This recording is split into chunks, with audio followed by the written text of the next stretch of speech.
नमस्कार दोस्तों, स्वागत है आप सभी का एक और नए वीडियो में, जिसका विषय है आज जिस बीमारी के बारे में हम लोग बात करेंगे उसका नाम है हाइड्रोन्यूमोथेरॉक्स। हाइड्रोन्यूमोथेरॉक्स तीन शब्दों से मिलके बना होता है। जो हाइड्रो का मतलब होता है पानी या कोई भी तरल पदार्थ, न्यूमो का मतलब होता है हवा और थोरैक्स का मतलब होता है छाती।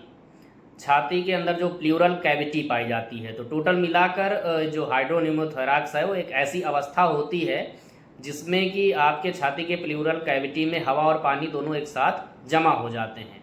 उसको हम कहते हैं हाइड्रोन्यूमोथेरॉक्स।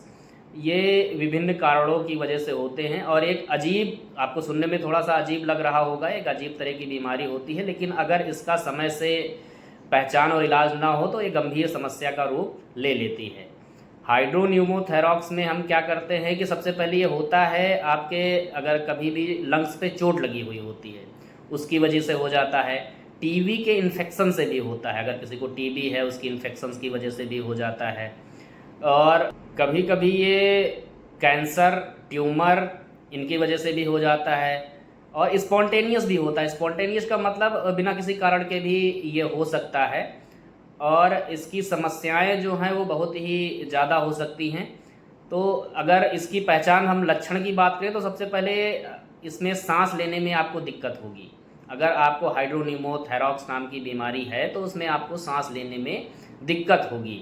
सांस लेने में दिक्कत होने की वजह से आपको जब भी कभी कभी खांसी आएगी, कभी कभी खून की भी खांसी आ सकती है और आपके लंग्स में दर्द हो सकता है। खासकर जब आप सांस ले रहे होते हैं तब ज़्यादा दर्द महसूस होगा। तेज़ या अनियमित सांसें आपकी चलेंगी, मतलब कभी तेज़ चलेगी कभी कम चलेगी। कभी कभी आपका ब्लड प्रेशर भी गिर सकता है।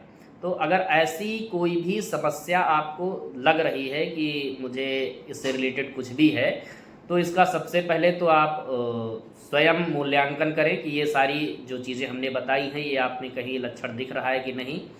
और उसके बाद, या अगर नहीं भी समझ में आ रहा है तो तुरंत नज़दीकी डॉक्टर से आप संपर्क करें, वो इलाज आपका करवाएगा। कुछ जांचें करवाएंगे। तो इसमें सबसे ज़्यादा अगर हम देखें तो जांचें करवाते हैं चेस्ट एक्सरे।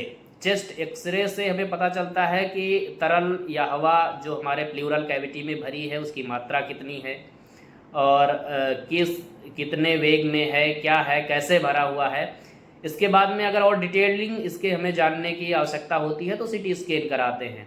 सीटी स्कैन से भी हमें पता चलता है कि इसकी डिटेल्ड जांच में कितना तरल है, कितना हवा है और क्या चीज़ें को प्रेस कर रहा है, ये सारी चीज़ें पता चलती है।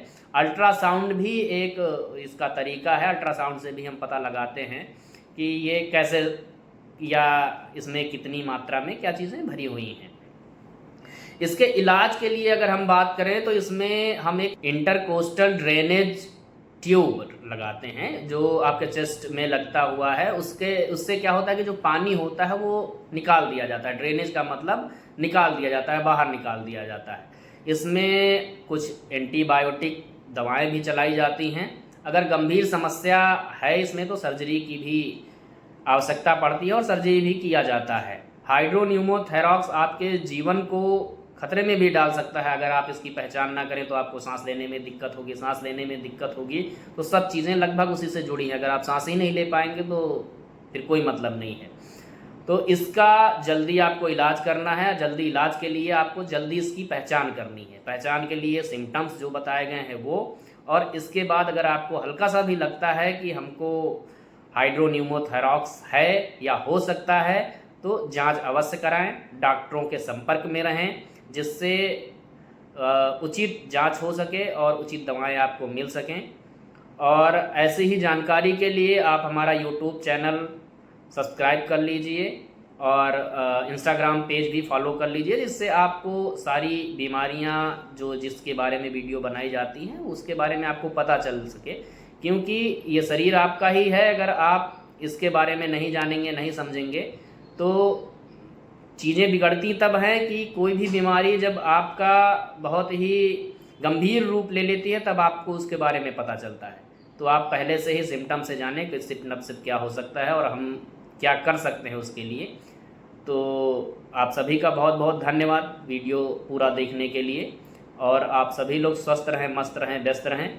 अगला किसी और टॉपिक के बारे में वीडियो बनाया जाएगा, और आप लोग कमेंट बॉक्स में भी कोई बीमारी का नाम दे सकते हैं, उसके बारे में वीडियो बनाया जाएगा और आप सभी तक पहुंचाया जाएगा। आप सभी को धन्यवाद।